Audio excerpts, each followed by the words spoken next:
He cursed you. Well... You mean he swore at you? Well, not exactly.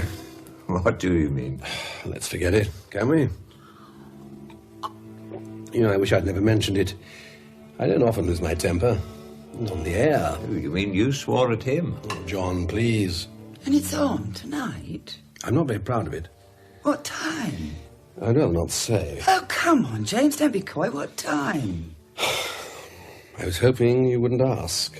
Well, I am. It's on now. It started at 10. It'll be almost over. You sly devil. Why didn't you say?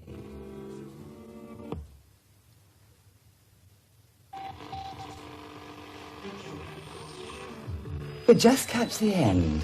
That's always the juicy bit, isn't it? I publish a book on witch trials, and all of a sudden I'm an authority on the occult. Cranks queue up to interview me. It was a work of social history.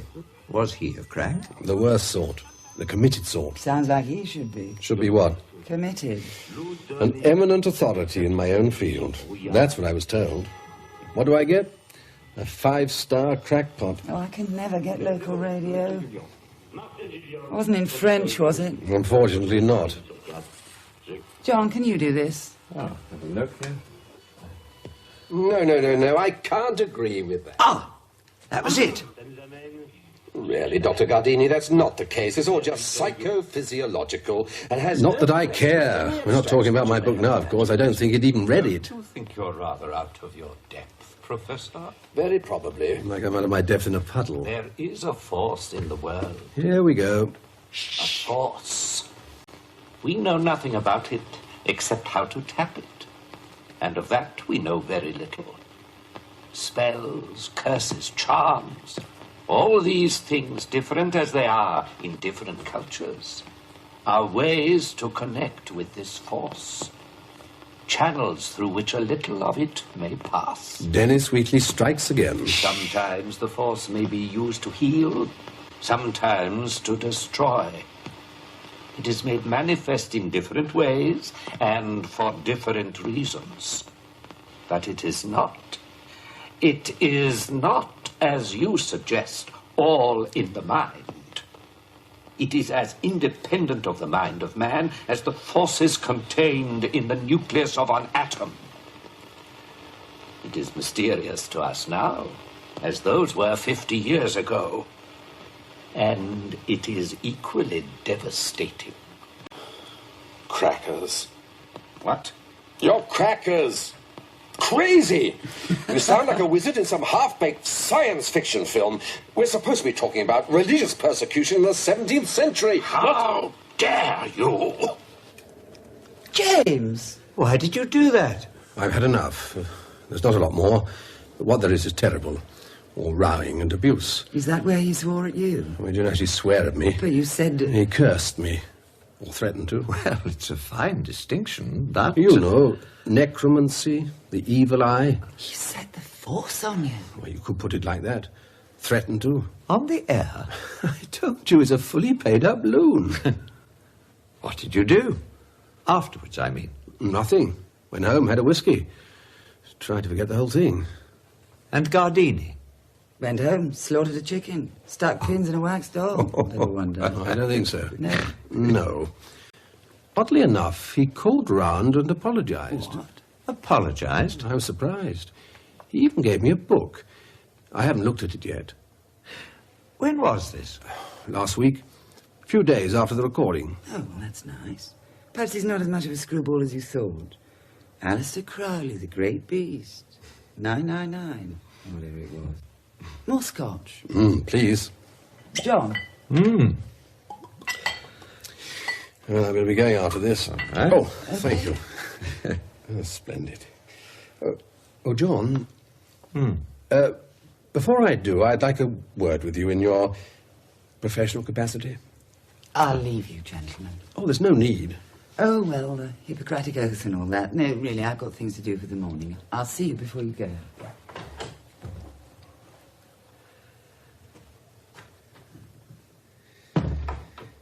Is it your back again? Well, nothing like that. I haven't been sleeping too well recently. No exercise, the sedentary life of the academic. You ought to take up golf or squash, what Laura would call a nice middle-class sport. And I've been having nightmares. Nightmares? I've had nothing like this since I was a child.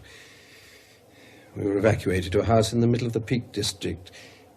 It was supposed to be haunted. I used to wake up in the middle of the night, afraid to stay awake, and afraid to go back to sleep. After a while, I couldn't tell what was the dream and what wasn't. And these are the same? Well, the dreams themselves are different. They were mainly about Flash Gordon and the Claymen then. Oh. But the effect's the same. I wake up in the small hours thinking that the dreams somehow spilled over into the bedroom. And what do you do? Well, I get up, make a cup of tea, read for a while. Do the dreams come back? Sometimes. I'm not sure this is a medical matter. What do you want me to do? Well, I thought sleeping pills might help. They might. I'll give you some Mogadon tomorrow. They're fairly mild. Will you be all right tonight? Oh, fine. And if this keeps on, tell me. I'm sure we can do something. Right. And do try to get more exercise. I don't get much time. Come for a swim with Laura and me tomorrow. Swim tomorrow? No. Well, I'm rather busy. Tutorials, lectures, a faculty meeting, and besides my trunks, I haven't seen them for ages. I think I better be going. There we are. I'm in here. Thanks. Did you bring an umbrella? Yes. There. Ah. It was drizzling a bit. It's tipping down now. I was trying to persuade James to come for a swim. Oh, good. Well, Run a mile to avoid exercise, wouldn't you, Jane? Good God. What a hell of a night.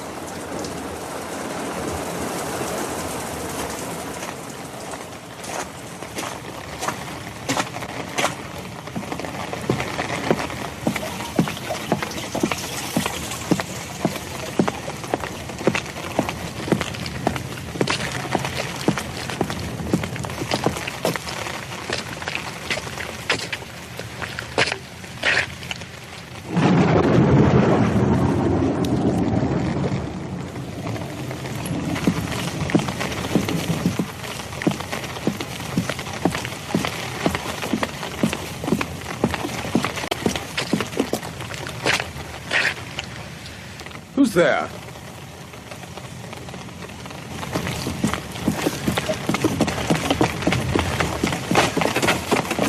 the umbrella!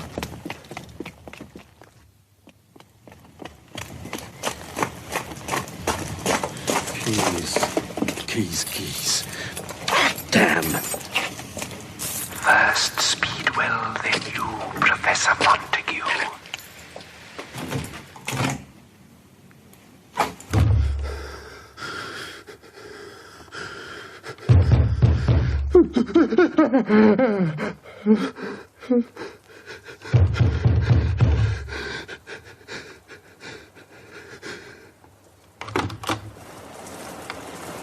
Are you all right, sir? I saw you running down the road. You looked, well, as if someone was chasing you. I couldn't see anyone, not clearly, though I thought...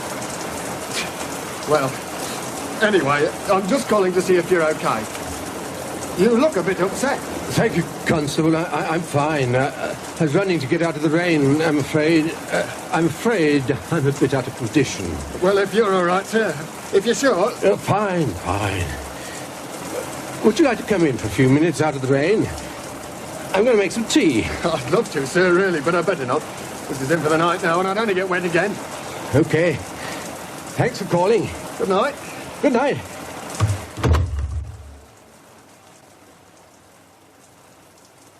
Like one who on a lonesome road doth walk in fear and dread, and having once turned round walks on, and turns no more his head, because he knows a frightful fiend doth close behind him tread.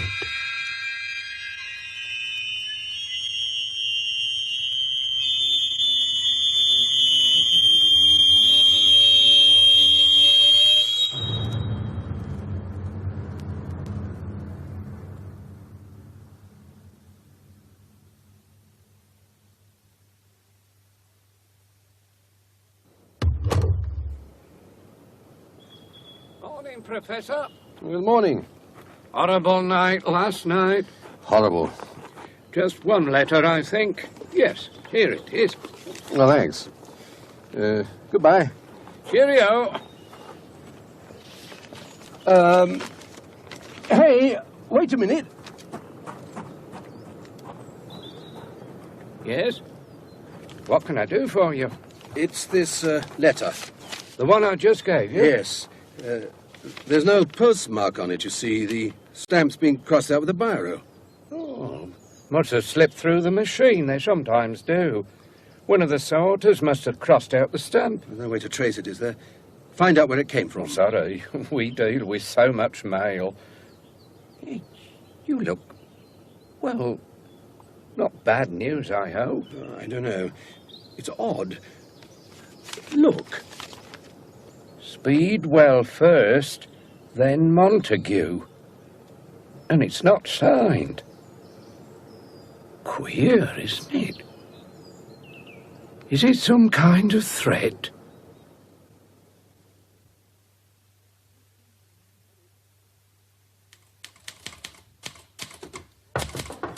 Come in. Hello, James. I brought the Mogadon. Good God. What did you do last night after you left us? Go on the razzle? Well, You look terrible, as if you haven't slept for a month. Do you want to tell me what's going on? What do you mean? What's happened these last few days? Normally, you're disgustingly healthy. Mentally, I mean, not physically. Robust, that's the word. Now... What? You're drawn, tired, on edge. Your hands are shaking. Are they? Never seen you like this before. I've never been like this before. I'm seriously wondering if I'm going mad. Nervous breakdown or something. Overwork. I can't believe that. You're always overworked. I don't see why. I was followed when I left your house last night. What? Someone or something followed me. It was like those dreams I've been having recently. You dream about being followed? Sometimes, but that's not what I meant. This thing that followed me last night. Thing? It got me in the same way as the dreams. I felt the same fear, the same panic. Are you sure? Are you sure that these dreams haven't made you imagine things? Or maybe play up something that was really... I was followed last night, and whatever it was is connected in some way with these dreams. Do you believe that? Yes, I do. I know you too well not to. That's not all. What do you mean? Do you know someone or something called Speedwell? Speedwell, it's a place in Derbyshire, some caves or something. And a flower. I had a curious letter this morning. It's in my briefcase. Whatever followed me used it too. Speedwell? Let me show you the letter. At least you'll have some proof then. Oh, Laura might know something. You're coming to dinner tonight, okay? Well, Laura's looking John, forward I'm to afraid that... No excuses. She'd be very cross if she thought you were... I'm afraid the letter has disappeared. That's one of the things that worries me. There's too much I can't explain. I don't know. The nightmares are odd, yes, but all the rest could be straightforward intimidation. Admittedly, we don't know why. What about the letter? Stolen, surely. My briefcase never left my side. There's a lot I don't understand, but one thing especially. What's that? Just what John said. Why? Why is it all happening? Why to me? Have you thought it might... No, never mind. What? Well, this may sound silly. Tell us, anyway. Well, have you thought that it might have something to do with this Dr. Gardini? The curses you told us about last night, the evil eye and all that. When you're lying in bed at night shivering, lots of things pass through your mind. Most of them pretty ridiculous. You don't think so, then? Oh, he's malicious enough. A genuinely evil character. But it's the only thing about him that is genuine. Besides, he apologized. Oh, I meant to tell you. I was talking to one of my patients about Dr. Gardini today. He knows him slightly. Go on, then. Well, James is right about his being a crank. He really believes this bell book and candle stuff. Apparently, he's got his spare bedroom done up as a pagan temple. Lots of black formica and pentacles and things. So this fellow said. Though I don't think he's ever seen it. He thought it was all a bit of a joke. And is he really a doctor? Not of medicine. He's a doctor of philosophy from one of those correspondence colleges, Wolsey Hall, somewhere like that. And his real name isn't Gardini. Don't tell me. It's Lucifer. Gardiner. I suppose that wasn't occult enough. Hardly the name for a warlock. Gardener. Yes, you know, like the man who comes on Sunday afternoons. £3 an hour, and all he does is stand That's about. it. I knew I'd heard the name Speedwell before. I'm sure it was something to do with a Dr. Gardner. Well? It's coming back to me now. John, do you remember Elspeth Jones? I don't think so. Oh, come to think of it, I probably lost touch with her before I met you. We were at school together. Well, not together exactly. She was a bit younger. Pretty little girl. Red hair, green eyes. Grew into a rather attractive woman. Seen her once or twice since, not really to talk to, but do you remember? No. No, well, I thought I might have mentioned her, never mind. Anyway, I heard she got married to a man called Speedwell. Ian or Alan. He was something to do with a university. Exeter, was it? Southampton? Somewhere in the south. And this Gardini or Gardner, how does he fit in with it all? Well, I don't remember exactly, but, well, apparently Elspeth was married and widowed in a very short time. About a month, I think. Her husband was killed by a train. A train? It seems he wandered into the path of an express. Very queer and tragic. And Gardner? He was involved in the death in some way. I'm a bit hazy about it because I got it second or third hand. There were never any charges brought or anything like that. No real evidence. But Elspeth Jones, I suppose she'd be a Speedwell by now. Apparently she believed that this Dr. Gardner was responsible for her husband's death. They'd had a row. I don't know what about, and Gardner threatened her husband. I think that was it. This all must have been 6 or 7 years ago. Well, James, what do you think? Speedwell's certainly an unusual name. Gardini, Gardner. Can we find out if it's the same man? I suppose I could get in touch with Elspeth. Someone must know where she's living now. Yes, I know, but what could you say to her? It could be tricky. You don't want to upset her. You can't very well say, excuse me, but we've got reason to believe that the same person who threatened your late husband has also put the hex on a friend of mine. Do you think you could... What was that? I said you'd have to tread carefully. No, after that, the exact words. That you couldn't very well say that you thought the same person who threatened her husband also put the hex on... The hex. Put the hex on. Cursed, if you prefer. It's an Americanism, really, from the German. That's what she said. That's the phrase. The hex? What phrase? Come on, Laura, what are you talking about? The friend who told me about this business with Speedwell and Gardner, that's what she said. Not threatened, put the hex on. That's what Elspeth believed. I remember now perfectly. It's such an odd phrase. It was Sally who told me. Sally Mendelssohn, you know. Yes, yes. I can see the look she gave me. Sally told me Elspeth believed this stuff about the hex, and then she raised her eyebrows and made a face as if she thought his death had affected Elspeth in some way. Mentally, I mean. Are you sure she used that expression, the hex? Certain. I'd never heard it before. I remember it perfectly now, though it must have been 4 or 5 years ago when Sally told me about it. We were talking about people we'd known at school. Elspeth Jones was just one name. Perhaps you better ring her. Elspeth? I don't know where she is now. Ring Sally. See if she knows where Elspeth's living. James, you better spend the night here. I don't like the thought of you walking home alone. Well, I don't really mind. Do as you're told. No argument. No argument. Thanks. J.K.L.M. Marston, Mackenzie, Mellows, Mendelssohn. 021 Witchcraft. 97, It's silly. 42, There must be 41. some other explanation.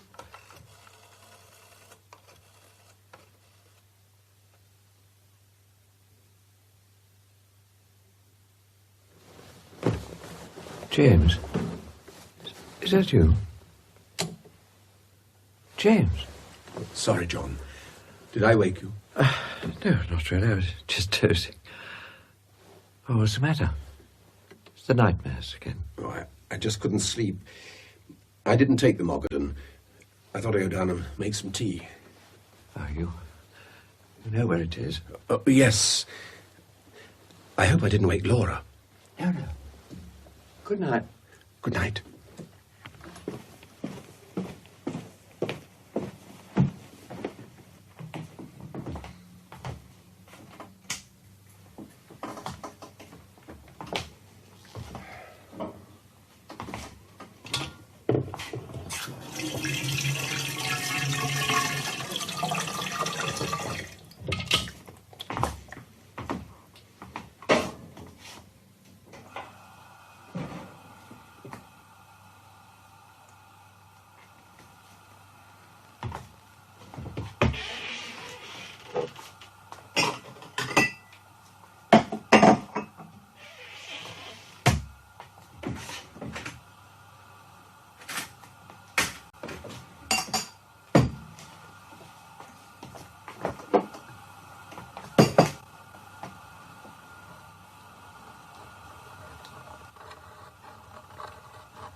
Who is that?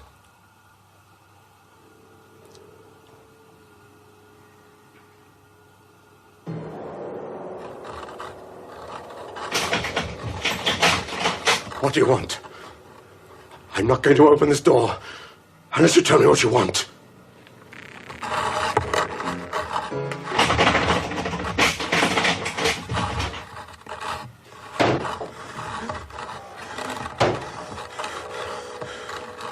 For God's sake! Why are you doing this?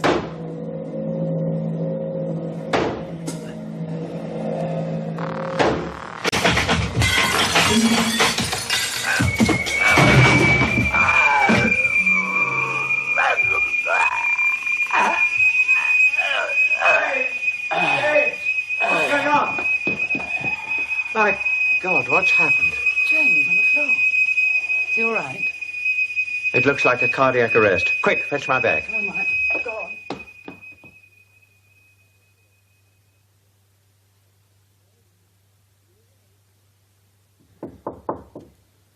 James, are you awake? Yes, And decent? in bed. That'll do. I brought you up a cup of coffee and a few sandwiches. How do you feel? Oh, like I could drink a cup of coffee and eat a few sandwiches. Okay. Sit up. Balance the tray. Right. Fine. Oh. What time is it? My watch has stopped. 7:15. Been awake long? Oh, half an hour, perhaps. 7:15? About, yes. Oh, you're up early, aren't you? For Saturday? James, it's 7:15 in the evening. You've been asleep all day. What? I wouldn't bring you ham sandwiches for breakfast. Evening? You were quite bad last night. John thought it was a heart attack at first. Your heart did stop, he said, very briefly. He put you under mild sedation. I see. What happened? What do you mean? In the kitchen. I remember the noises. Someone or something trying to get in. The fear. It was out of all proportion. It left me just enough wits to realise that. It was like a separate thing, an enormous shadow that fell over me when the noises started, but not... And then I felt... Yes? And then he brought me ham sandwiches and coffee. What did happen? Well, when we got there, you were lying on the floor. The windows were smashed and the door was forced. We didn't see anyone, but then we didn't look, not till later. Our main concern was you, I told you. John thought you had a heart attack. That's all. Yes. And the kettle was boiling and the room was cold. Unnaturally cold. How do you feel now? Well, not too bad. Shaken, but not too bad. Up to receiving visitors? Visitors? What visitors? Elspeth Speedwell. She's here. Downstairs. We finally got through to her this morning. We didn't tell her much over the phone, but when she realised what it was about, she came straight away. She knows everything now. Gardini, the curse, what happened last night. You don't mind? No, of course not. I've got to see her. She wants to speak to you, too. If you're feeling up to it, we'll bring her up. You're what? Well, we'll bring her up. I'll get you John's dressing gown to slip round your shoulders. Oh, for goodness sake, you'll do no such thing. I'm not an invalid. I'll get washed and dressed and come downstairs.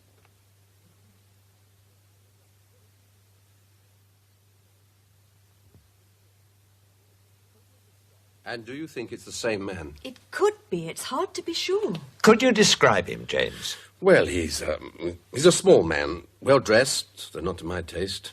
deliberately old-fashioned. He wore this kind of a cravat thing to the studio that made him look like an Edwardian solicitor. His hair looks tinted, rather too glossy, and he seems the type. Bit of a lady killer. Very gallant, but rude if he doesn't like you. They should have you on Police 5. I thought I was rather good. How old is he? What does he look like, basically? Early 60s, but he tries to look younger. Sharp face, pointed nose, narrow lips. Not pleasant, but I'm not sure why. He talks in a very precise way that really irritates me, as if he knows all the answers, and he's sneering into his beard. He's got a beard. Oh, yes, sorry. A sort of little goatee thing. Like Dizzy Gillespie? More like Thomas Beecham. It could be him. I've never met him face to face, only seen him from afar. I tried to see him after my husband's death, but he was never in. Not to me, anyway. I think he was clean-shaven. Well, that's no problem. All the rest is Gardner to a T. Even the lady killer bit, so I'm told. And the odd clothes. A bit fin de siècle. I made one or two inquiries about Gardini this afternoon. He's rather a mystery. He's been living in the area for about 5 years, but no close friends. Gardner must have left Exeter about 6 years ago, not long after my husband's death. Could you tell us a bit about that, if it isn't too painful?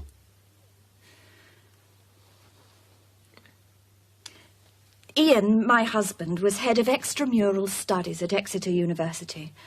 I'd known him for some time when this business began, and we'd already arranged to get married. This was about 6.5 years ago. Dr. Gardner approached Ian about teaching a course in superstition and witchcraft in the West Country, something like that. It was going to examine witch beliefs in Devon and Cornwall, folk charms, image magic, witch trials, the position of the church, a bit of folklore, history, anthropology, sociology. It all sounded very interesting. Gardner's credentials were good. He'd published a couple of books on the subject, and he submitted drafts for the first 3 lectures for Ian to read. Ian was very impressed. I think he felt he'd made quite a scoop. How long was the course? Supposed to be for the whole of the academic year, October to July. 30 weeks, I think, 1 evening a week. And there were field trips planned. In fact, it only ran 7 weeks. That's what caused the trouble. What do you mean? The first 3 lectures were fine. It was very well attended, and Gardner knew the subject inside out. I can believe that. Anyway, about the 4th week, things began to change. Gardner began preaching and boasting, from what I can gather. The first lectures had been historical background, pretty innocuous.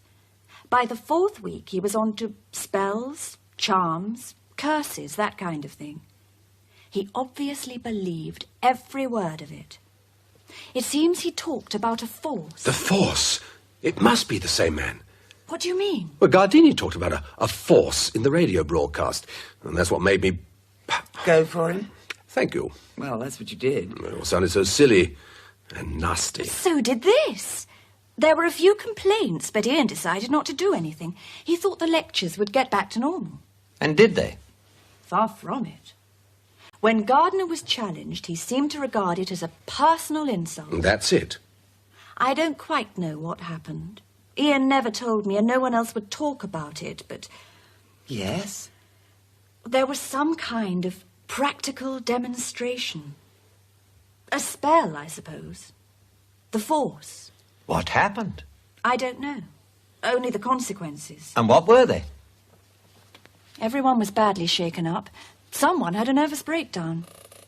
They wouldn't talk about it. Ian knew, but he wouldn't tell anyone either, not even me.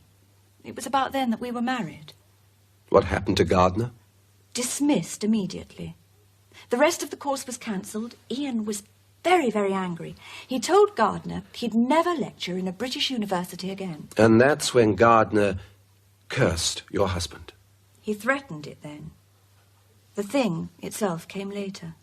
And what were the symptoms, so to speak? Bad dreams, unease. Ian thought he was being pursued. Then things began to happen. Very much like the things... Wait a minute. The curse came later, not during the row? Yes. How do you know? I saw it. You saw it?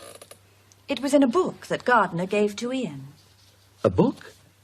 It was given as a kind of apology after the row. Ian didn't want to take it, but Gardiner gave it to him in a way that he couldn't refuse. I found the paper a few months later when I was going through his... The paper? It was on a piece of paper. Between the leaves of the book. I didn't understand it, but I knew what it was. It had a date on it. The date the book was given to your husband. No.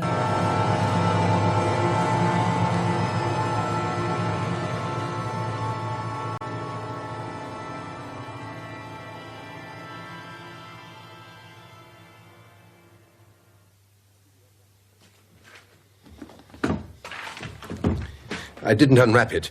Just tore off the corner to see what it was. If only you tidied up in here once in a while. It's wrapped in brown paper. How can you ever find anything? He can't. I can. A place for everything. Everything is... Damn. In your desk, perhaps, one of the drawers. I don't think so. I don't think I... Oh, thank God. You've got it? Here. Well? Well, I suppose... John, will you open it? Well, if you don't want to, of course. No. What's wrong? It's just a feeling I've got. Probably silly. I don't think anyone else should touch it.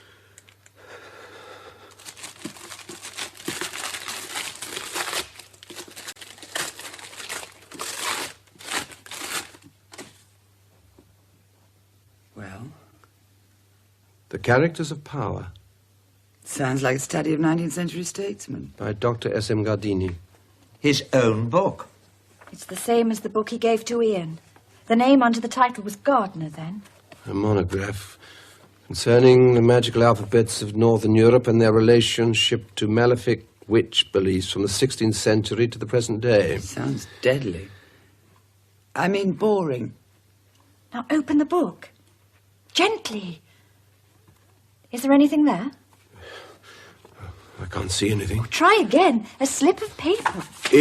If I hold the book up like this and shake... Look, there. It's fallen. Got it. Did you feel it? The room went cold. Just for a second. Very, very cold. Laura, you imagined it. No, she didn't. I felt it too. I felt it before. What does it say? I don't know. It's in some kind of strange characters, isn't it? It's a bit like Hebrew. I don't know what it is. May I see? I'll put it here, with a paperweight on the corner. How's that? Looks like a piece of dried skin. See the date? Where? There.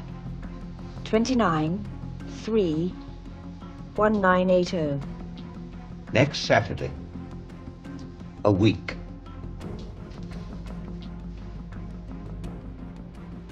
The police would laugh us out of the station. I don't know what we're fighting. What to expect. Must be something. We're weaponless. No, we're not. Well, what have we got then? I don't quite know yet, but perhaps the poison and the antidote came in the same package. What are you talking about? This. The book. The Characters of Power.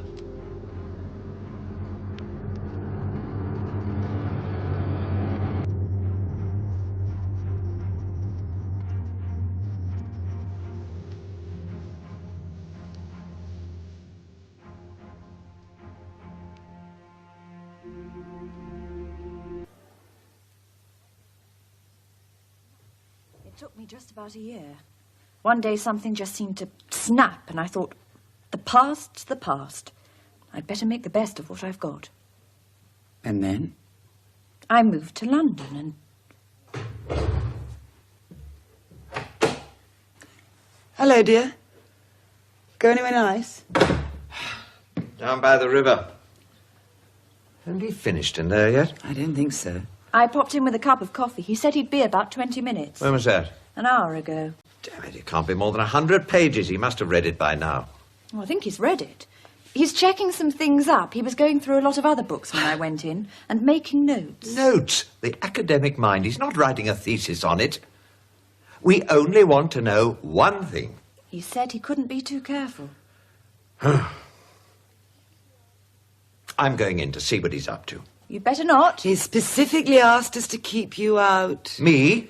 Why me? He said you'd try to hurry him up and it would make him twice as long. I can't stand this. I shall go mad. Oh, sit still and read the paper. Be patient. Patient? What have you found? You have been in there for 4.5 hours. Goodness.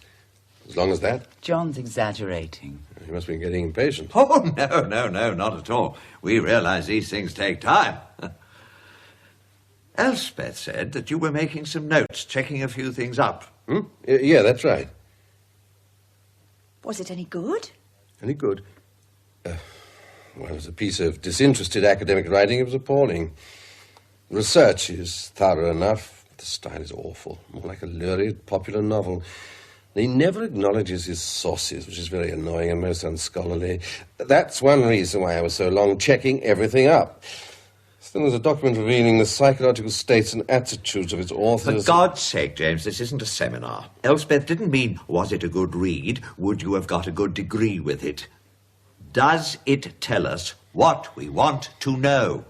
Is there any way to avert the curse, you mean? That's what you've been trying to find out for the last 3 hours. Well, yes. It's in the book. A lot of it's about casting these spells. In the first place, all rather sordid. It's a good job we didn't destroy the paper, by the way. That would have been disastrous. But we can do something about it. To avert the curse, you have to redirect it. If possible, back to the person who made it. Gardini. Oh, that's perfect. Poetic justice. Hoist with his own whatever it is couldn't be better. He knew what he was doing. He must be mad if he thought we wouldn't look. But he gave the same book to my husband. Why didn't Ian look in the book? I expect he did. Then why didn't he do something? Why didn't he tell me? For the same reason that made me wonder whether I should tell you. The three of you. What do you mean? You're making me feel frightened. Am I? I'm sorry. Gardini wasn't being stupid when he put the paper in the book. He was being clever. So we can't redirect the curse? In theory, yes. It's very simple. You just have to pass on the paper it's written on. That's all? That's all. So what's the problem? There's a catch, a condition. The person who receives it has to take it willingly. He doesn't need to know what it is, but it has to be placed in his hand, and he has to take it. It can't be forced on him, or slipped into his pocket, or anything like that. I don't quite see. Gardini's going to avoid me like death from now on. He'd never take anything from me now. He's given me a chance I could never use. Just twisting the knife. But someone else... It's like a time bomb. If I pass on the paper, I'd be passing on all that goes with it. If they failed, they'd become its victim. I couldn't take the chance. Oh, for goodness sake, James, don't be so morbid and melodramatic. Give me the paper and I'll pass it on to Gardini. I'll put it inside, I don't know, a newspaper or something. That would do, wouldn't it? I knew you'd suggest that. Well, what's wrong with it? I'll do it rather than Laura, of course, but... No. He knows you now. Look what happened last night in your kitchen. I couldn't let you take the risk. There must be something. He's thought of everything. It's checkmate. Gardini doesn't know me. And you're quite sure it's all right? Completely. I've got a couple of weeks' holiday anyway, and it isn't as if I'm indispensable. Besides, this is too important. John, is that you? Who were you expecting? I thought you might be James. But isn't he in yet? He's over an hour late. Something might have happened. He came in, but he went out again almost immediately. Out where? Just for a walk. He wanted to be by himself for a while. He shouldn't be out, not alone. Something might happen. I'd better go and... Leave him. He's safe now. Safe for another 3 days. It was the same with Ian. The nightmares, the unease, all left him in the end. Everything left him. Even the will to survive. He just drifted away. Yes. Well, we haven't given up yet, even if James seems to. What have you found out? Not much. Medical history, family background, very sparse. What about you? One thing that could be very important. Gardini's going away on Friday. Yes, it's understandable to be as far away from James as possible. Do you know where? Edinburgh. He's booked a compartment on the night sleeper, a double berth to himself. It leaves just after 6 and gets in at 5:30 the following morning. Saturday. So we've either got to do something on Friday or... Be on that train.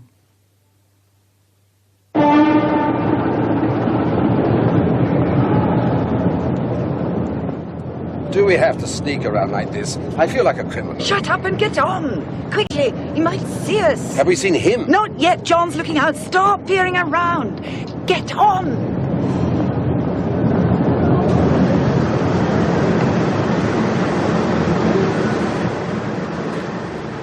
This one, in here. Very cosy. Gardini's compartment's next door but one. We've got this one and the one on the other side. We were staying together till it's over. You seem to have it all worked out. Oh, far from it, but...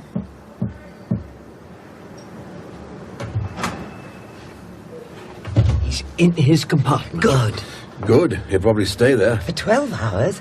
Did you see Elspeth? On the platform. I didn't see her get on the train. I don't like this. Why isn't she with us? In case he sees us together. Tell me, who has got the paper now? Don't worry. Elspeth? Don't worry about it. Don't patronize me, Laura. Don't treat me like a child. Oh, I'm sorry, but you haven't really been involved. I won't do any good, not now. It's gone too far. I knew I wouldn't have the strength to do anything myself.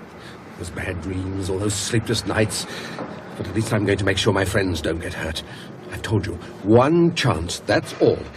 If anything goes wrong, you give the paper back to me and I'll go somewhere. Get off the train, perhaps, or into that other compartment. But one chance, no more. We're about to leave. Is he on? In his compartment. We're off. Now what? Hold the door ajar, Elspeth. Okay? Can you see his compartment? Yes. And now we just wait, James. We just wait.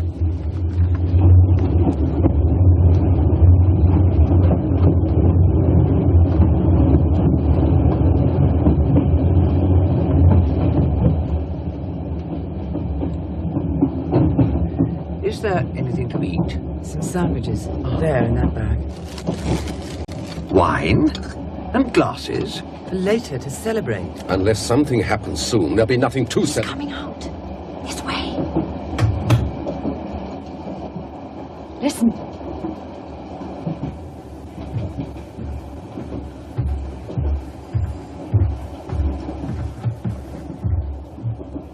He's going to the dining car. Perfect. Or the toilet. You can hardly follow him there. Wait a few minutes, then go. You know what you're going to do? I suppose so. If it doesn't work... Then that's it. There are no more chances.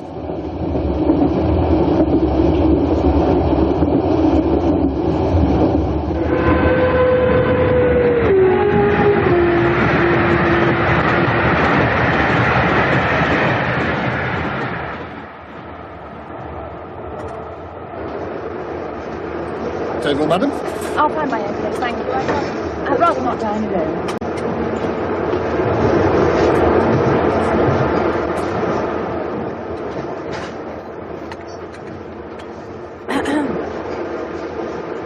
Can I help you?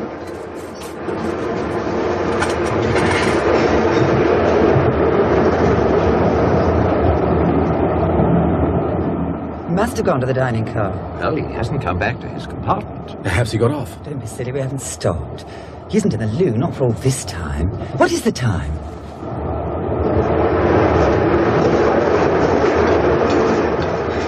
It can be very grey and cold, of course.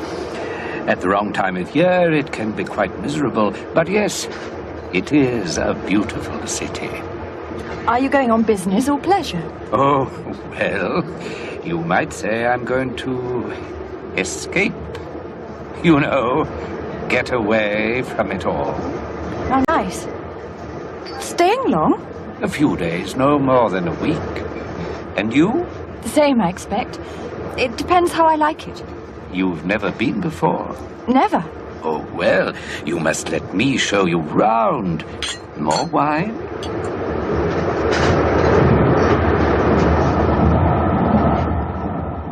James, what time is it? 7 minutes since you last asked.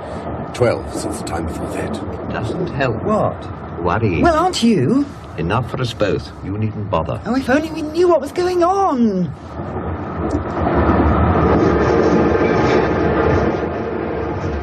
Thank you, plenty.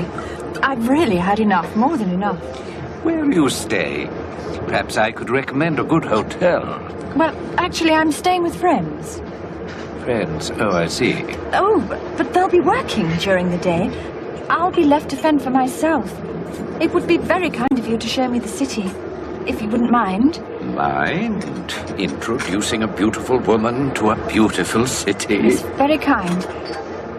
Perhaps I could give you the phone number of the friends I'm staying with.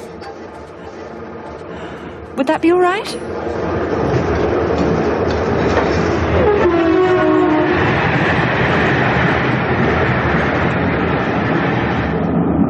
What time is it? For God's sake, will you stop it? Relax. Perhaps I should go down and see what's happening. If you like. No. If he sees us now, it could ruin everything. Just got to wait. I shall scream.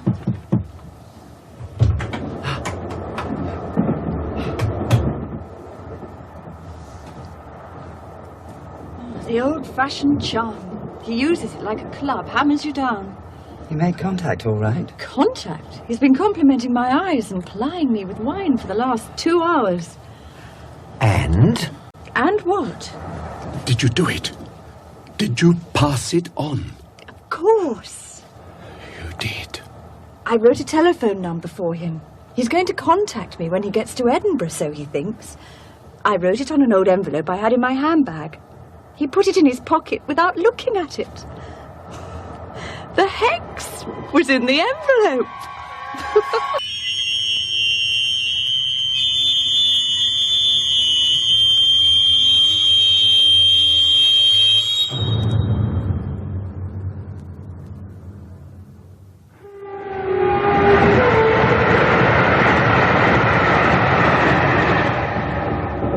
More wine.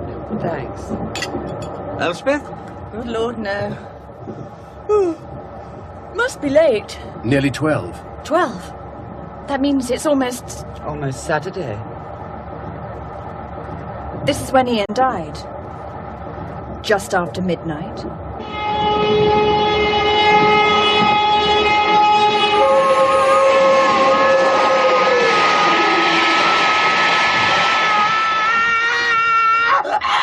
My God! What's happening?